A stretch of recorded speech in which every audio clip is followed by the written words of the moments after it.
Kia ora, I'm David Chaston with 90 at 9, brought to you by interest.co.nz. This week, get everything you need to know in 90 seconds at 9 o'clock with news that hotter than expected American jobs data raises the likelihood of higher interest rates for longer.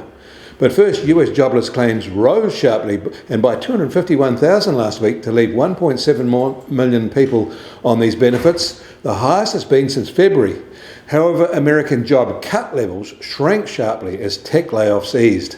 And the ADP employment report, the precursor to tomorrow's non-farm payrolls report on their June labour market, came in with a surprisingly strong job surge. It was enough to move financial markets sharply. They reported almost 500,000 new jobs in June. The gains were widespread in both the factory and services sector, and noticeably in SMEs, but not in large firms, and nationwide, except in the South. Pay rates rose again, but not just as fast as previously, but for those changing jobs, they were still up an impressive 11%. Analysts are still only penciling in a non-farm payrolls rise of 225,000 for June, so there's plenty of upside potential here if the ADP data is any indication. Also unexpectedly more positive was the widely watched ISM Services PMI. It unexpectedly jumped to its strongest growth in the services sector in 4 months and well above May and above forecasts. Moving north, Canada posted a surprise goods trade deficit in May as imports surged but exports went in the opposite direction.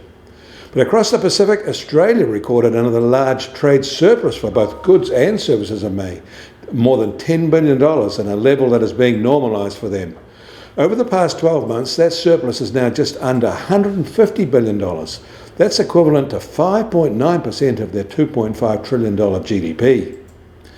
Meanwhile, container shipping rates fell yet again last week, although some outbound China rates seem to have bottomed out.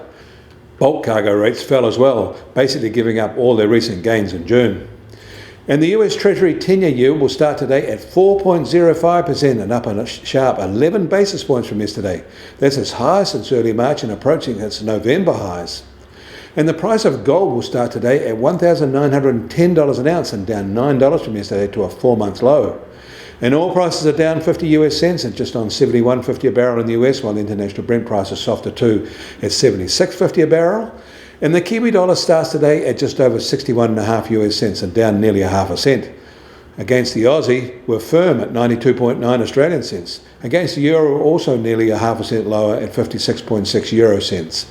That means our trade weighted index is now just under 70.2 and down 30 basis points on the day. Get more news affecting the economy in New Zealand from interest.co.nz. Kia ora, I'm David Chaston. That was 90 at 9, brought to you by interest.co.nz.